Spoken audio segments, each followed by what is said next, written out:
The Turing machine doesn't seem to be particularly powerful. It's deterministic, it has no memory, it has only one tape, and the tape has a definite beginning. Can we expand its power by changing some of these features? The basic Turing machine has an infinitely long tape, though initially only a finite number of non-blank spaces. But it does have one limitation.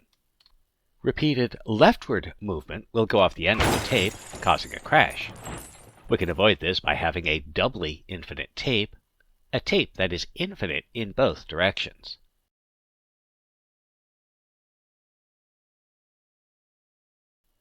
So we still want to require that only a finite number of spaces be non-blank. So even if the tape is infinite in both directions, there's still a first symbol. This suggests that a doubly infinite tape might not expand the capabilities of our Turing machine.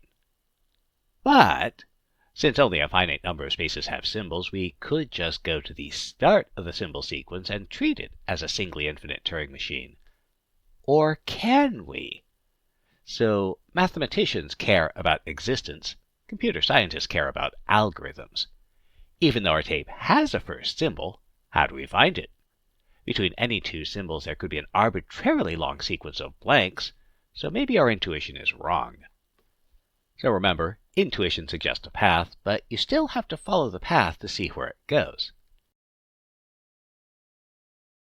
We might try an approach based on the proof of the countability of the integers. Remember, a set is countably infinite if it can be put in a one-to-one correspondence with a set of natural numbers. Informally, this is equivalent to being able to write the set as an infinite ordered list. So the set of integers is countably infinite since we can fold it, and this allows us to list the integers by starting with 0, then listing the entries in each column. So we'd count them 0, 1, -1, 2, -2, and so on, which is an infinite ordered list that can be put in a one-to-one correspondence with the natural numbers. So let's consider a doubly infinite tape for a Turing machine. For convenience, we can assume that each square is assigned an integer the usual way, and then we can fold the tape. And note that at this point we have a regular Turing machine with two changes. Each square, except for that first square, is actually a double square, and we might be reading on one side of the tape or the other. And this suggests we might be able to produce a standard Turing machine that functions in the same way as a Turing machine with a doubly infinite tape. Now, notice the tape head could be on either side of the tape. If it reaches the leftmost square, it has to switch to the other side. This means we need to mark the leftmost square, and we'll use a new symbol F indicating the fold on the tape. However, the side of the tape the Turing machine is reading can be viewed as a state of the Turing machine. And so every state of the Turing machine should be doubled. A state A in the Turing machine with a doubly infinite tape corresponds to two tapes, AT where the tape head is reading the top tape, and AB where the tape head is reading the bottom tape.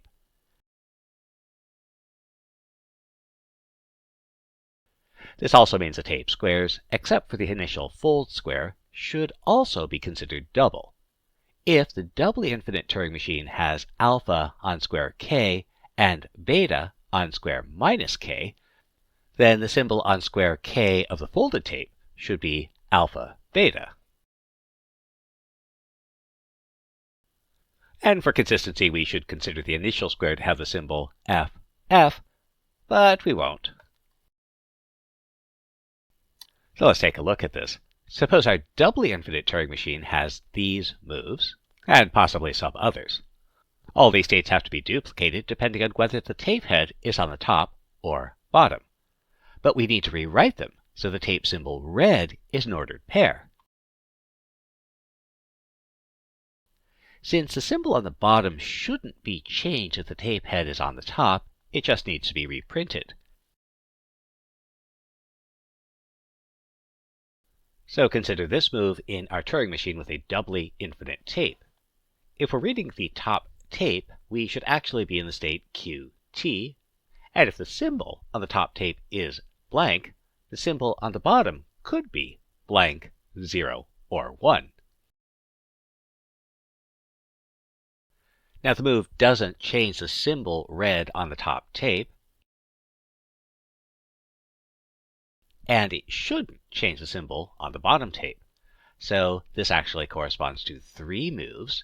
If we're on the top tape symbol Q and we read blank on top and blank on the bottom, the blank on the top is what decides how we move, and so we move right. And likewise, if it's blank top, bottom 0, or blank top, bottom 1.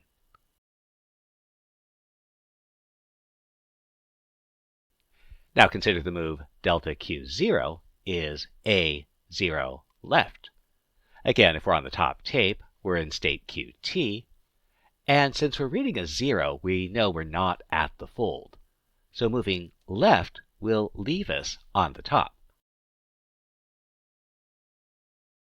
Our new state should be a top state AT, and as before, the symbol on the bottom tape could be blank, 0, or 1, but shouldn't change. So this gives us the moves.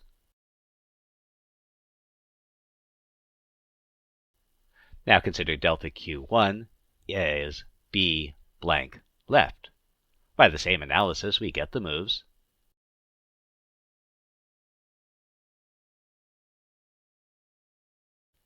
Finally, delta B blank equals Q blank left gives us the moves.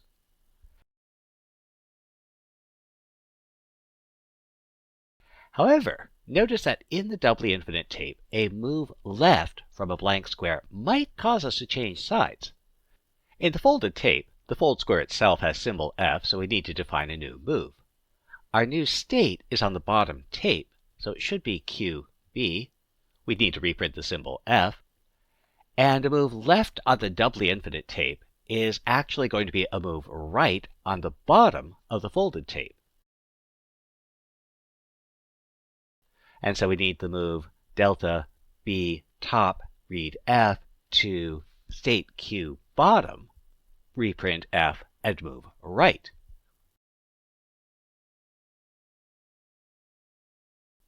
Now suppose we're reading the bottom tape. The move delta Q blank gives us Q blank right needs to be rewritten for the state QB for the 3 possible symbols where we want to preserve the symbol on the top of the tape, and again, a move right on the doubly infinite tape corresponds to a move left on the bottom of our folded tape. And so this gives us the 3 moves. Next, delta Q0 gives us A0 left. If we're on the bottom tape, we have, and delta Q1 gives us B blank left gives us. Finally, delta B blank equals Q blank left gives us. This time, notice that if, on the Turing machine with the doubly infinite tape, the move delta Q blank equals Q blank right might cause us to shift from one side to the other. So we'll need the move delta Q bottom. If we're at the fold, we'll switch to the top, reprint the fold symbol, and again, we'll move right.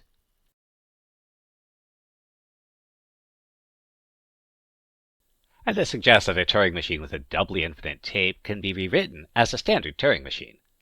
Consequently, this change won't increase the capabilities of our Turing machine. What if we made other changes? Well, let's take a look at those next.